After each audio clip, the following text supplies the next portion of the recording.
morning, everyone, and welcome to the Charity First Handicapping Challenge here on a Sunday afternoon. It is a pleasure to have you guys with us. Yesterday, we had a phenomenal show and a phenomenal race. How can you not love horse racing after seeing that wonderful Bob Lewis? I mean, all three of them threw it down through the entire stretch. The gritty performance by all three of them, but the Bob Baffert victorious with a gutsy performance. And it was just a spectacular day yesterday. Chappie, good morning. Welcome to the show. What were your thoughts on yesterday?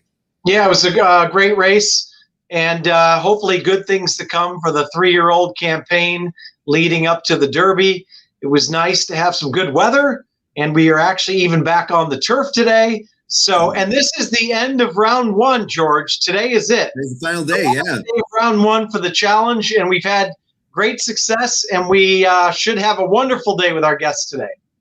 Yes, and please forgive me if I'm going to take at least 5 minutes to introduce my personal guest, because I just think she's just wonderful. So bear with me. I apologize, but my guest today is, to me, it's horse racing royalty. She's Samantha Siegel, and we have seen her throughout the years when she was a princess with her king and queen, her parents, Jan and Mace, running around the track. We got to see her grow up.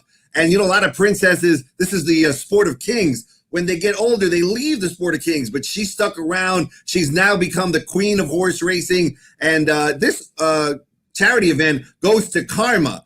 And it's something that they've always been in love with. In fact, they're one of the first ones. They started thoroughbred owners against drugs. And just like the Princess and the Frog was a royalty kind of thing, of course, the acronym there is TOAD. So they started TOAD. They also helped start the TOC. They were just instrumental to so many wonderful things to protect and love our phenomenal equine athletes.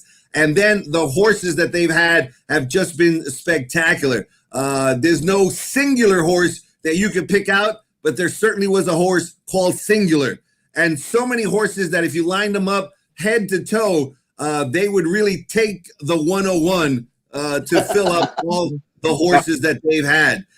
She is a spectacular owner of JMS, which is lovingly an acronym for Jan, Mace, and Samantha, named after a song that I'm an old guy. So Bob Hope was one of my favorite comedians growing up. And I heard Bing Crosby sing, "I Love You, Samantha," many times. Please welcome to the show, Samantha Siegel. Great to have you here, Samantha. Oh, thank you very much, George. You have been around a long time. I think Singular goes back to one of our first, when we first came to California. And yes, that is how I got my name, from the movie High Society and the song "I Love You, Samantha." And as many people know, my parents met on a blind date to go to the races at Aqueduct. Beautiful. Perfect for each other. And they were married 4 months later, and here I am. So thank you for having me. It is a pleasure to have you here. Chappie, over to you. Who do you have on today? Well, that's all the time we had for the day, folks. Well, Ruben, I have to apologize. You know, he waxed poetically about and gave all I have down for Ruben is he's a Dodger fan and owner, and he likes to gamble. So, welcome, Ruben Sandoval. How you doing, buddy? Why keep me up against Samantha, man? Less notable in the racing world. Hey, I'll tell you one thing, George. As tough as this year has been, Ruben, as much as I like my Cubbies, Ruben is a diehard Dodger fan. So he's been a happy man since they finally won the World Series since 1988. So congrats, Ruben. I'm happy for you, buddy. Let's go Dodgers. Yay. Hey, before we get into it, I know I have I take the whole show just talking about Samantha. I know I've got like 50 million questions I love to ask her, but, obviously we don't have time. I'm sure you got some questions too. Samantha, what was it like growing up in this wonderful industry? I mean, you lived and breathed it as a little girl all the way up to now. What was that like?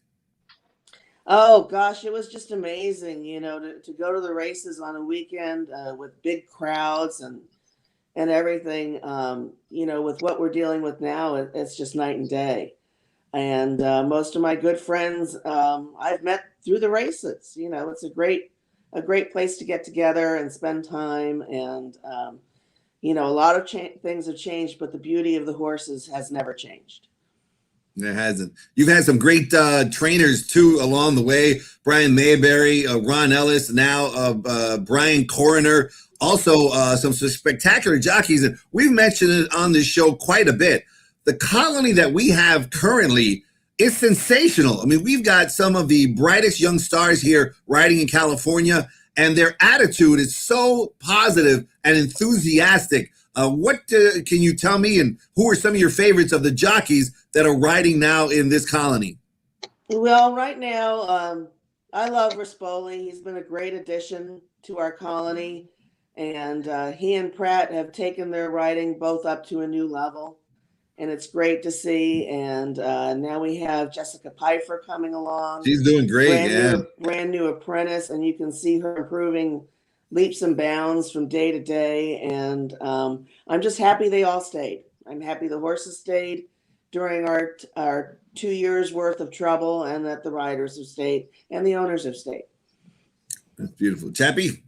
Yeah, and Ruben, also talking about the jockeys, we've had some Northern California invaders doing very well lately, including one, JJ Hernandez, has done an excellent job. What are your thoughts on some of the guys in the colony? You know what? In the colony, who to me who made the biggest splash was Abel Cedillo. I mean, he came and he got into a good barn with the O'Neill barn, but he's riding great, exceptional. And, he passed the Baffert test, because that's one guy that will drop you like a bad habit, when you don't perform like he expects. And, you have to perform at that level for him. And, he's riding Abel consistently, and I think eventually he'll make his way into the top horses for Baffert. Last weekend he won 9 races, so he's certainly he's doing great. But it's when it's the big races, the grade ones, and how you perform. Sometimes nerves get to you and cause your judgment. But I think Abel Cedillo made a huge impact. And how you perform is what our fans are waiting for, to see how our 2 guests perform today. All right. Each one of our guests is going to be given $300 in mythical bets. And if any of them can turn that 300 into over 1,000, in addition to the money that we're donating to Karma, we will give an additional $500 to Karma. So they have some incentive to do well. They have a $100 bet to win on one horse during the day. They have $100 in exacta. They can either bet $100 ice cold exacta or 2 $50 exactas. And then they have a daily double, $100 they can bet it straight, or 2 $50 daily doubles. So we're going to start out with Samantha. You've got $100 to win on one horse. Where are you going and why? Well, I'm starting in the first race with Crooked Finger Ray. Joel Rosario riding for Mike Pipey. They do well together. The horses got sharp works, cutting back in distance, and we'll see what happens. All right. Crooked Finger has some sparkling works on the workout reports that I've gotten. So certainly a good pick. Rosario, one of the strongest closers in the business. And so it seems like a good price, a good pick. We're going to be taking the lead after race 1, Chappie. So, you're going to have to come catch us. Go for it, Chappie. Well, I got to root for my guy, but I'm also a big Mike Pipey fan. So I always root for Mike to do well. And actually, he's had a very good start to the meet so far. I don't want Samantha to win, but I do like Samantha. But I got to root for my man, Ruben. Ruben, where are we going with our $100 win bet and why, buddy? We're going to race number 3. Dark Hedges for Mark Glad. I bet this horse one time here, pretty big, right here at Santa Anita. He dueled in the front. He got caught late by Oil Can Knight, the Steve Knapp horse, who won a lot of races. And then Mark Glad took him. I like that he gave him the time off, brings him back, protected, comes back working really sharp, and I think he's going to win the day. That's my single for the day. All right, so race 3, Dark Hedges, and Ruben made a good point there, George. The in the claiming race, not in for the tag. That's always a sign of confidence. So 3-1, and I think we should get on the board early. What's that, Ruben? Too. So that's huge plus for me. Owner and trainer, buddy. Yes, sir. So that's where I'm going to my single there. Not bad pick, not bad. Let's get back to Samantha. Samantha, this morning I think I read a couple of runners that I liked. I used to like. I like betting was Miss Paintour and Aunt Luby. Understand both of them are being retired. Is that correct? Yep, they are currently in Kentucky and going to join my broodmare band. All right, those were some nice runners over the years. Like you've had some nice runners, Declan's Moon, some that I can think of. What have been a couple of your favorites that you can say, wow, I know you love them all, but is there one or two that you go, man, this was just a special horse for us? Well, Stormy But Valid, who ran her heart out every time and was our first Grade 1 winner. And then we had Urbane, who had the misfortune of being born in the same year as Serena Song. Yes. And otherwise, she would have been the bomb for those years. And she was our first millionaire. So both of them are very special. And yes, Declan was our first and only champion. And he's very special. Love Declan's Moon. Yeah. And we had our sprinting filly By the Moon, who was our first homebred Grade 1 winner. And she's very special, too. And she's in our broodmare band right now. Samantha, you are very special to us in the horse racing community. Again, thank you so much for being here. But it's going to be even more special when we kick Ruben's butt. You got a $100. You got $100 exacta. You can bet it straight or two $50 exactas or a $50 exacta box. Where are you going and why? I'm going to do a box in the 4th race with my 2 favorite turf riders. I'm going to do a 2-3 exacta box with Rispoli and Pratt and hope they bring each other with them as they charge to the finish line. Both of them are looking really good. They got excellent. I know they got excellent thoroughgraph numbers. If anybody follows the thoroughgraph sheets, they've got great numbers and 2 of the best, certainly turf riders. 2 of the best riders, period. But it seems like they excel on the turf, both Rispoli and Pratt. So hopefully they'll get that mile and get the exacta home, $50 exacta box, 2-3 in race number 4. Chappie? Yeah, it's also nice to see trainers, some of these trainers like Robert Falcone, bringing horses in. Hopefully more of them will, for the ship bonus. And we can always use more horses out here, and hopefully they'll take advantage and run some of these turf races. Ruben, I know before you give your pick, we were talking before the show started. Everybody knows you like to gamble a little bit. Your pick 4, pick 5 strategies, you said one thing you have to have is a single. Otherwise, you won't play. Talk a little bit about that. Yeah, well, you got to win 4 races. So I really, you need coverage in every other race. It's impossible to single it in every race. So I always revolve my bets on the single. I'll look for the first 5 races, and then I'll go from there. Sometimes I go backwards, or sometimes I go forward from there. But if it ain't a single, I won't bet a lot. It'll be 50 cents. It'll be a small ticket. And I don't like that. So we come here to win. We come here for action, for thrills. I'm terrified of heights, so I don't go to Magic Mountain. I don't go to Disney. I come to the track for my thrills. Samantha may have won a million on Declan's Moon, but that Ruben's shooting for $1 million every day when he fires away these $50 pick 5. So, Ruben, that being said, you like to key a horse. What's your exacta and why? Okay, so I'm gonna go back to my race. So race number 3, Dark Hedges. I'm gonna box him this time. This is my only backup with this horse. I'm gonna box him with the outside horse, with Pikey's horse. He just came off a big long layoff. He's dual the fast pace. He's drawn right, and I think he's gonna run a big one today. Okay, so race 3 be my 3, but he'll be there. I'm going 6-8 in race number 3, $50 box. Okay, so boxing the 6 and the 8, and the 8 coming off that long layoff, drawn outside with tactical speed. another pipey runner who is working well in the morning. So, George, I think we should be 2 for 2. So hopefully Samantha's got a good double left for you. I'm sure she will. Oh, boy. I'm spreading my stuff out through the whole day. Ruben, it's going to be all or nothing for you. I wish you a lot of luck. My double, I'm going to go from the 6th race to the 7th race. I'm going to do two $50 doubles. I am going to use number 3, Why Not Sizzle, in the 6th race with Umberto Rispoli.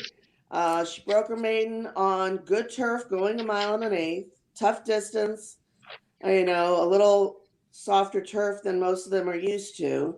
And I'm going to use the 5, Home, and the 7, Christie's Tiger, in the 7th race. Home is a Doug O'Neill claimback horse. He's been doing very well lately. And the 7, Christie's Tiger, is Rispoli again. I hope he's having a good day today. And horse is drawn outside, looks to be able to sit and wait to make her move his move whenever he wants, and has 2 very nice races behind him, and a little further stretch out might be able to get him all the way home. All right, home at claimback. That's often a very positive handicapping angle. I love seeing that. The trainer shows enough confidence to dip in and regain a runner that they once had. To me, that shows tremendous confidence. I have tremendous confidence that we are going to have a spectacular weekend next weekend. Of course, it's the Super Bowl, and we're going to have an early post time on that Sunday. I think first post time is going to be 11 a.m., so make sure you pay attention to that. Also, Saturday is going to be a fantastic day. Talking to Chris Merce, who is doing a spectacular job in the racing office, and he told me that Saturday's card is going to be phenomenal. Plus, there is rumblings and rumors all around that there could possibly be a mandatory payout on the Pick 6 on Saturday, February 6th. If that's the case, if nobody hits it today or Friday, that probably is going to be the case. We'll have more about that later on today. But that Pick 6 could well carry near $5 million. So, Ruben, that's something that you could be shooting at $5 million into that Pick 6 on February 6th. Yeah. I'll definitely have a single. Get some Valentine's Day money. You can take out, somebody pretty nice, a nice Valentine's Day with that money. Yeah. And then we can eat in California outside again at restaurants. Yeah. For now. For now. For now. Hey, by the way, George, also, I believe there's going to be 10 races and 4 stakes races on Saturday. Wow. So the card should be excellent, and hopefully, and the weather looks like it's going to be good as well. So next Saturday should be a terrific day for sure. All right, Chappie. All right, Ruben. I'm assuming you're going to race 3. I don't know. I'm taking a shot in the dark here. We're going to race 2 to end in race 3. Two $50 doubles. In race 2, I'm gonna go 3-5. I'm going to use a 3 because working sharp for Vladimir Serin. He protects her, doesn't put the tag on her. And that's my first pick there, 6-1. And then I'm going to use the 5. If she repeats that race 2 races back, she should win. Those are some real good horses she ran against. They take the blinkers off, so it'll probably get her to relax a little bit and go right behind that 2 horse. So I'm going 3-5 in the second race. And of course, and number 8 in the third race, number 8? No. Number 4? Number 1? Nope. No? 6. Oh, 6. That's a prize. To the jackpot. I'm going to the 6. I told you, George, he has no problem going all in. So it's dark hedges or go home for Ruben. Yeah, he's going to get some of that $500 or go bust. There's no question. Ruben's either going to be celebrating or is he going to be on the 10 freeway at about 2:12 on his way back home.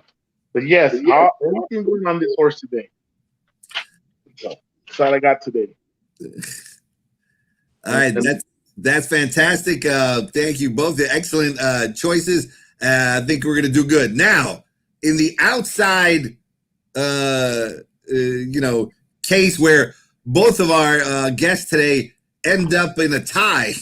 Very unusual, but if they do end in a tie, there's going to be a tiebreaker. So we're going to we always use the final race.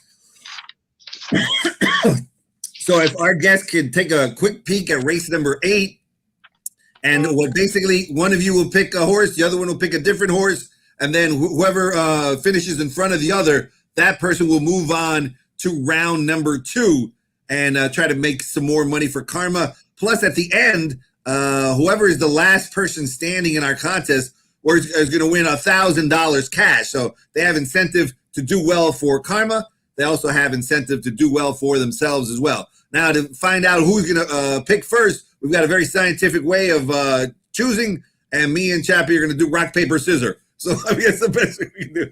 All right, here we go. 1, 2, 3.